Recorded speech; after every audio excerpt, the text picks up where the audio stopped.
J'ai toujours aimé voyager. Que ce soit quand j'étais enfant avec mes parents, ma famille, avec même des groupes d'amis quand j'étais adolescente, quand j'ai eu mes propres enfants avec mes enfants, avec la personne qui est maintenant mon ex-conjoint, mais aussi pour le travail, toute seule.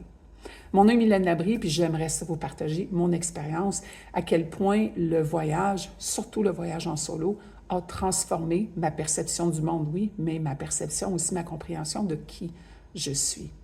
Voyager en solo, c'est pas toujours facile. Il y a des super de beaux moments, il y a des moments qui sont vraiment plus difficiles. Les gens voyagent seuls pour différentes raisons. Moi, j'ai eu de la chance parce que avec la personne qui est présentement mon ex-conjoint, avant que je le laisse, il m'avait présenté l'occasion de partir, voyager où je voulais, la durée de temps que je voulais. J'ai l'impression que c'est parce qu'il espérait que j'allais changer d'idée pendant mon voyage. Donc, je suis partie en Italie. Ça n'a pas toujours été facile parce que dans ma tête, il y avait un but précis. Il fallait que je prenne une décision, il fallait que j'évalue les pour et les contre. Et puis j'avais en dedans de moi tellement de bébites qui faisaient en sorte que je n'ai pas vraiment pu en profiter. On s'est laissé. Pas longtemps après, je suis allée en Espagne, marcher un bout du chemin de Compostelle.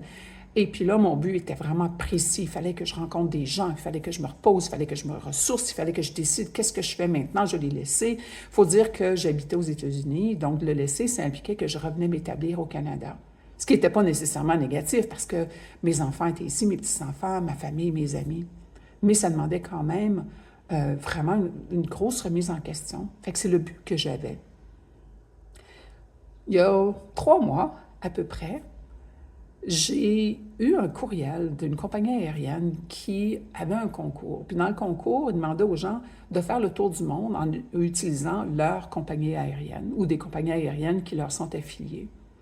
Pas longtemps après, un autre truc qui parlait de faire le tour du monde. Et puis moi, ça m'a mis une graine en tête.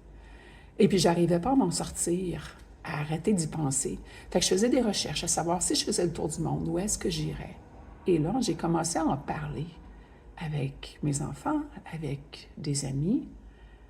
Et j'ai un peu regretté de leur en avoir parlé parce que j'avais l'impression que si je leur en parlais, ben, il fallait un peu que je le fasse. Mais dans le fond, j'avais peur parce que je me disais, ben, ça va coûter cher. Je ne sais pas où je vais aller. Je vais être seule s'il arrive quelque chose. Donc, toutes les questions qu'on peut se poser, toutes les inquiétudes qu'on peut avoir quand on décide de faire un voyage et encore plus un voyage seul. Mais il y a une autre partie de moi qui a dit non. Pourquoi tu ne le fais pas? Puis il y avait une partie de moi qui disait, ça va t'apprendre à t'ouvrir la trappe, à parler des projectons, sans vraiment que ce soit quelque chose de concret. Fait que j'ai décidé de le faire. Mon but, c'était oui, de faire le tour de la planète. Mais je savais que je ne voulais pas partir trop longtemps. On était déjà rendu à la mi-septembre quand j'ai pris ma décision. Mon petit-fils m'a demandé, il dit, est-ce que tu vas être revenu pour Noël? Puis moi, ben, dans ma tête, ça fait, bien oui, écoute, on s'entend, ça serait comme 3 mois. Moi, je pensais que je partais pour 1 mois à peu près. Fait que mon but, c'était pas de faire les trucs en profondeur puis de m'installer 1 mois dans chaque pays que j'allais faire. Je savais pas trop c'était quoi mon but, sauf celui de vraiment faire le tour, géographiquement, de faire le tour de la planète. J'ai pris ma décision, puis en 2 semaines, je partais. Ma grande copine Marie-Michel, quand elle est venue me porter pour que je puisse aller prendre l'avion, elle m'a posé la question qui ressemblait à « Pourquoi est-ce que tu fais ça? » Elle a donc me posé des questions qui me font réfléchir. Puis ce que je lui ai répondu, j'ai dit, pour moi, c'est un test. C'est l'examen final. Parce que après que je sois rentrée vivre au Québec, j'ai vraiment fait beaucoup de remises en question. Je ne remettais pas en question ma décision d'avoir laissé mon ex-conjoint, mais c'était plus de savoir pourquoi. Pourquoi est-ce que je suis restée aussi longtemps dans une relation quand je savais depuis des années que ce n'était pas une bonne relation pour moi, ni pour lui en fait. Pourquoi est-ce que toute ma vie, j'ai toujours eu l'impression d'être dans l'effort, que je me cherche tout le temps, je me remets en question. Pourquoi est-ce que j'ai fait tout ça? Puis j'avais l'impression que j'avais fait un bon bout de chemin, un bon travail, où j'étais en mesure, quand je sentais ces espèces d'émotions-là, où je me retrouvais un petit peu comme quand j'étais enfant et ado, avec toutes les craintes que j'avais, d'être capable de le percevoir, d'être capable de me dire, est-ce que j'ai raison de me sentir comme ça? Ou est-ce que c'est des relents de l'enfance et de l'adolescence? Puis la réponse, c'était, non, c'est des relents. Donc, je suis capable maintenant de regarder les situations avec mes yeux d'adulte. Et ça, j'arrivais à le faire dans un milieu contrôlé qui est le mien, chez nous, avec les gens que je connais. Fait que ce que j'ai expliqué à Marie-Michel, même si je n'avais pas pensé dans ces termes-là, c'était maintenant, je vais voir, est-ce que je suis capable de faire la même chose quand je suis dans un milieu qui est différent, dans un environnement différent que je ne connais pas, que je ne contrôle pas. Parce que mes plus grandes problématiques, c'était de toujours sentir que je n'étais pas à ma place. C'était de me sentir comme si les autres étaient toujours, il y avait toujours une longueur d'avance. Ils étaient meilleurs, ils étaient plus au courant, ils étaient plus, peu importe. De sentir aussi que si je n'étais pas en contrôle de mon environnement, de ce qui se passait autour de moi, je n'étais pas en sécurité. Fait que ça, c'est pas mal les 3 axes principaux que j'avais réussi à gérer quand j'étais dans un milieu familier. Ce que je voulais voir, c'était qu'est-ce qui va arriver à tout ça, au beau progrès, j'ai l'impression que j'ai fait pour être plus heureuse quand je ne serais pas dans ce milieu familier-là. Parce que dans le passé, quand je voyageais, que ce soit pour le travail ou quand j'ai fait les 2 voyages qui m'ont ramenée au Canada, c'était du moment où je sentais que j'étais pas à ma place, je me renfermais sur moi-même. Ça veut dire que peut-être que je restais dans ma chambre d'hôtel. Je voulais pas sortir. Ou j'allais à l'épicerie me chercher des trucs à manger plutôt que d'aller au resto quand c'est vraiment ça que j'avais envie de faire. Que je m'en voulais quand je prenais une mauvaise décision. Quand je me disais, ah, j'aurais vraiment dû prendre cet hôtel-là ou cet appartement-là plutôt que celui que j'ai choisi, ou hein, peut-être que dans le fond, ça aurait été mieux si j'avais passé 2 jours là plutôt que dans ça, là. C'est de tout remettre en question tout le temps.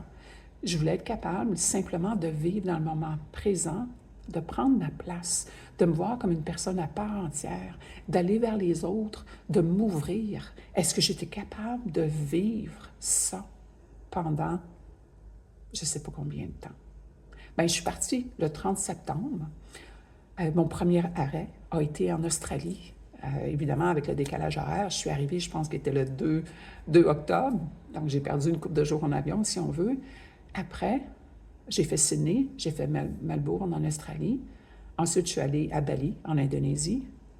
Kuala Lumpur, en Malaisie. Ensuite, c'était la Thaïlande, Bangkok et Chiang Mai. Après, je savais qu'il fallait que je commence à revenir vers l'ouest, donc Istanbul en Turquie, pour finalement aller au Maroc, qui était mon pays en Afrique, parce que je voulais faire un pays en Afrique avant de rentrer à Montréal le 11 novembre. Fait qu'au total, j'étais partie un peu plus de 6 semaines. Mon but, comme je disais tantôt, c'était pas de faire le plus de pays possible ou vraiment d'aller m'incruster dans la culture, d'aller m'imprégner à 100%, de voir les plus belles choses et tout. Mon but, c'était de voir comment j'allais survivre. Et puis, ça a super bien été. Je suis tellement contente du voyage que j'ai fait, de comment j'ai réussi à rester présente et à être fidèle à moi-même tout au long du voyage. Est-ce que ça veut dire que c'était facile? Ben non, pas du tout. Est-ce qu'il y a des moments où je sentais que je perdais un petit peu mon centre? Absolument. Mais ça a été un voyage qui a été de toute beauté. Fait que maintenant, ce que j'ai le goût de faire, c'est évidemment, j'ai plein de photos, j'ai des vidéos, j'ai plein d'apprentissages, que ce soit au niveau de comment j'ai surmonté les moments où je me sentais peut-être plus seule, ou les moments où je me sentais que je n'étais vraiment pas à ma place, où je sentais ces petites émotions-là qui montaient, mais aussi de savoir comment on planifie un voyage comme ça, qu'est-ce qu'on apporte. Fait que ce que je me propose, si vous avez le goût d'embarquer avec moi, c'est de partager un peu tout ça. Je vais mettre beaucoup de choses sur Instagram, et puis sur Instagram, quand ça sera des éléments que j'ai le goût de développer un peu plus, bien, je vous pointerai ici sur YouTube. Fait que j'espère que vous allez embarquer avec moi, puis s'il y en a qui ont des questions, qui ont besoin de conseils ou peu importe, bien, dites-le moi, ça va me faire plaisir.